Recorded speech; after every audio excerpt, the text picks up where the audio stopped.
Bom dia! Estamos de volta com as nossas reflexões matinais à Corsa da Manhã. Hoje nós vamos refletir a respeito de alguns princípios do reino que eu quero deixar bem claro que nós já começamos a meditar a respeito deles, mas eu acho que ele é importante para a nossa vida espiritual e também como igreja, para que a gente possa experimentar cada vez mais a koinonia, ou a comunhão com Deus e também a comunhão como corpo de Cristo. Nós precisamos entender que são esses princípios que endireitam as nossas veredas e que nos colocam numa vida correta diante de Deus. Nós podemos compartilhar isso que nós estamos aprendendo com outras pessoas, que Deus possa usar você para compartilhar e usar isso para orientar a vida de outros fiéis, a vida cristã de outras pessoas que possam estar passando por algumas dificuldades. Então vamos identificar, ou seja, resumir aquilo que nós aprendemos durante esse mês a respeito da igreja, a respeito do reino de Deus. Então vamos prestar bem atenção e que você possa então ver qual desses princípios Deus hoje, usando o seu dia a dia, a sua vida diária, que Ele está querendo chamar a sua atenção para algum desses princípios. Nós geralmente não fazemos ligações, com as coisas que nos estão acontecendo no nosso dia a dia, com as lições ou os princípios que Deus está querendo nos ensinar. Geralmente nós dividimos vida secular de vida espiritual, e não existe isso. Nós precisamos entender que tudo em nossa vida gira em torno de Deus e da sua grande escola de treinamento, onde Ele usa tudo o que nos acontece com um propósito, com uma visão de que nós tenhamos os princípios do reino aplicados em nossa vida, para que nós possamos experimentar então a paz, a alegria e a justiça. Então, que você possa observar quais desses princípios Deus está sinalizando que você precisa aplicar em sua vida de uma maneira mais fiel, mais fidedigna. Primeiro deles, nós temos lá em Mateus, capítulo 6, versículos de 25 a 33, que diz a palavra de Deus: buscai primeiro o reino de Deus e a sua justiça, e todas as outras coisas nos serão acrescentadas. Este texto nos traz este princípio.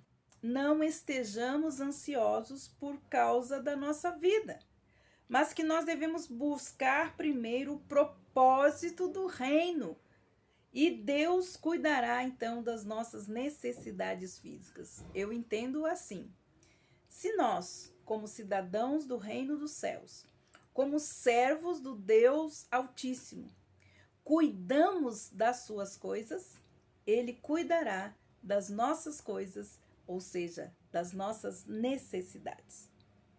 Em Mateus capítulo 18, versículos de 1 a 4, nos diz que nós precisamos ser como crianças para entrarmos no reino dos céus.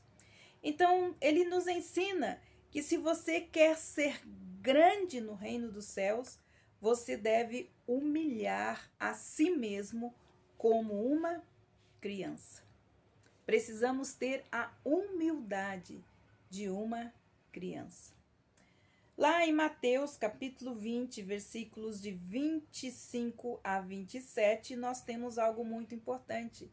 Lembrando que a lição mais preciosa que Jesus, nesses 3 anos de treinamento com os seus discípulos, quis ensinar é a lição da liderança servil, ou seja, de serem servos. E esta foi, então, um dos textos que Jesus falou para os seus discípulos. Então, ele falou trazendo exatamente isso. A liderança e a grandeza no reino de Deus não se baseiam no poder, na influência ou na posição que você tenha. O líder que quiser ser grande no reino de Deus deve servir às necessidades dos outros. Aquele que quiser ser o primeiro no seu reino deve se tornar como um servo dos outros. A liderança servil. Nós temos um outro princípio importante para você observar na sua vida. Mateus 20, 28. Nós temos um chamado. O propósito de todo crente ou de toda a igreja é servir ao próximo e não a si mesmo. Um outro princípio está lá em Mateus 23, 12, que nos diz assim: qualquer que, pois, a si mesmo se exaltar, será humilhado, e qualquer que a si mesmo se humilhar, será exaltado. Precisamos entender que a matemática de Deus é diferente da matemática do mundo. Aquele que quer ser exaltado no reino de Deus deve se submeter ao seu senhorio, à sua autoridade e ao seu poder.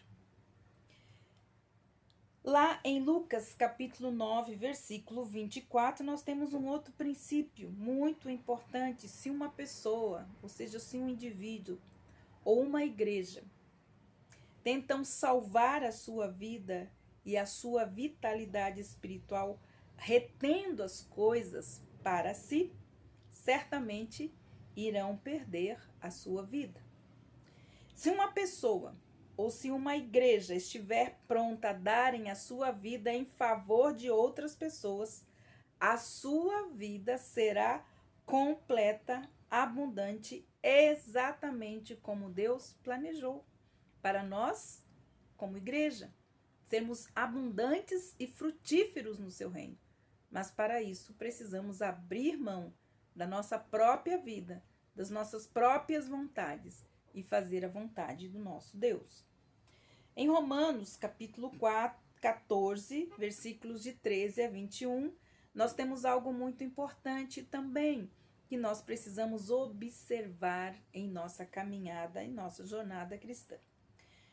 Não nos julguemos uns aos outros a respeito de assuntos controvertidos. Sigamos as coisas que servem para a paz e as que contribuem para a edificação mútua. Não é bom fazer outra coisa em que teu irmão tropece.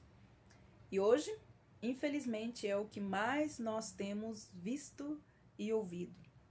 Pessoas que não querem seguir a paz, que não promovem a paz, nem a edificação mútua. E, infelizmente, muitas pessoas não querem entrar no reino por causa do mau testemunho de muitos ditos cristãos. Um outro princípio muito importante, lá em Efésios capítulo 5, 21, nos diz assim: no corpo de Cristo, na igreja de Cristo, todos devem se submeter uns aos outros, em reverência a Cristo, a cabeça do corpo. Então, a autoridade é de Cristo. E nós devemos aprender a nos submeter a Cristo, nos submetendo uns aos outros. Na casa de Deus, na agência do reino de Deus, que é a igreja, ninguém é maior ou melhor do que o outro. Somos todos iguais e devemos sim servir uns aos outros. E por último, nós temos lá em Marcos, capítulo 9, versículos de 38 a 41. Quem não é contra nós, é por nós. Não exijam que todos os filhos de Deus pertençam ao seu grupo. Trate todos como irmãos, principalmente porque Deus é que coloca as pessoas na igreja, é Ele que distribui os dons, é Ele que capacita e é Ele que habilita cada um de nós. Então, a importância de nós observarmos esses princípios importantes, ver se nós estamos com isso bem claro na nossa mente. Isso faz parte das nossas atitudes cristãs para que nós possamos então experimentar realmente uma coinonia completa. Este vai ser o nosso assunto a partir de amanhã. Nós vamos tratar da coinonia ou da comunhão entre os cristãos. Que Deus abençoe você, uma ótima reflexão e até amanhã com as nossas reflexões matinais, a Corsa da Manhã.